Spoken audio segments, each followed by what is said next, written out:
An empty frame hangs on a wall in Kraków. Not a blank canvas, nothing at all. The frame is real and old, built to the exact measurement of a single painting, a painting that is no longer inside it. It is hung there, empty, for 80 years. What belongs in it is a Raphael, one of the finest portraits ever painted. It was here. Then the war came. And then it was gone. In 80 years of searching, no one has ever found it. No body, no buyer, no answer. That empty frame is one line on a list of golden paintings that vanished into the ground in the last weeks of the Second World War. Some of it was recovered. The rest is still missing tonight, and some of it may be closer to you than you think. This is the Monuments Men's missing list. In the spring of 1945, Germany was collapsing, and a strange unit was moving just behind the front line. They were not soldiers.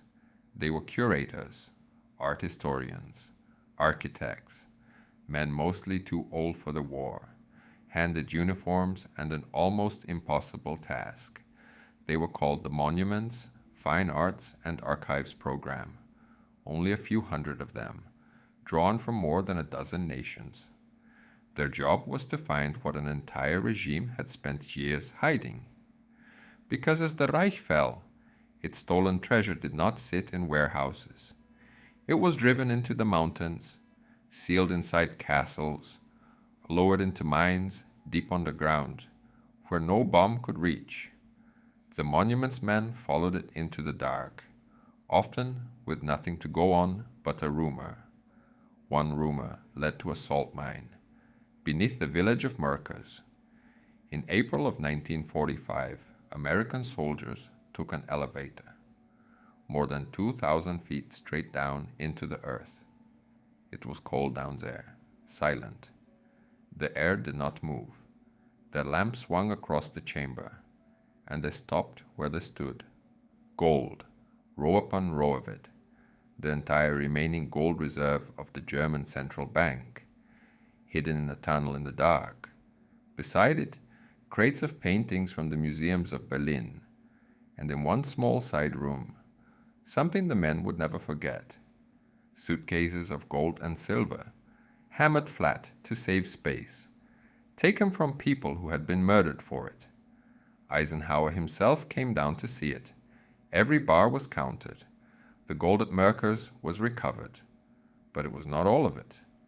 The rest had already gone south, and the rest is where the story stops making sense. Weeks earlier, in the chaos, convoys had slipped out of Berlin, moving at night, under armed guard, carrying gold, foreign currency, and crates no one was allowed to open. They were heading for the Bavarian Alps, for the high country around a deep cold lake, the Walchensee. Some of it was recovered. One cache was dug out from beneath a hollow tree stump in the mountains, but most of it was never found. It simply vanished. The historian who spent their lives on the case reached one conclusion. It had been carried off, quietly, by former Nazi and SS officers, with the help of some of the very Americans sent to secure it. Investigations opened, then they closed.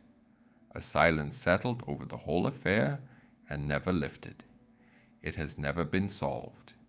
Guinness once recorded it as the greatest robbery in history, and on the shores of that lake, right now, people are still digging. The missing art has its own list, and at the very top of it is the painting behind that empty frame. Raphael painted his portrait of a young man around 1513. For generations it hung in a Polish collection, beside a Leonardo and a Rembrandt. When the Nazis invaded, all three were seized. This one ended up in the private rooms of Hans Frank, the German governor of occupied Poland, and when the war ended, Frank fled toward Bavaria. The painting went with him, into the confusion, into the last days of the war, and then nothing. The Leonardo was found. The Rembrandt was found. The Raphael never surfaced again. Over the years, there have been sightings, a cottage basement, a rumored private sale, a canvas glimpsed once and never seen again. Every one of them dissolved into nothing. The men who could have answered are dead now, and they took the answer with them if it reappeared today. Specialists believe it could be worth more than $100 million if it still exists at all. The monument's men were disbanded soon after the war. Their list was not. The foundation that carries on their work believes hundreds of thousands of objects are still missing. 80 years later, some were destroyed in the final days and are gone for good. But not all of them. Some sit in vaults, and some, this is the strange part, are hanging in ordinary houses, above ordinary furniture, owned by people who have no idea what is on their wall. A list this old should be about the past. It isn't. Every so often, an entry quietly comes off it. A marking noticed on the back of a canvas. A painting listed online by a seller who didn't know. A frame, somewhere, finally filled, which means the rest are not gone. They are only unfound. And the next one could turn up anywhere. A house clearance, an attic, a wall you have already walked past without looking twice. What else is still out there? Subscribe to Lost Fathoms. Real stories, real history, real treasure. See you in the next one.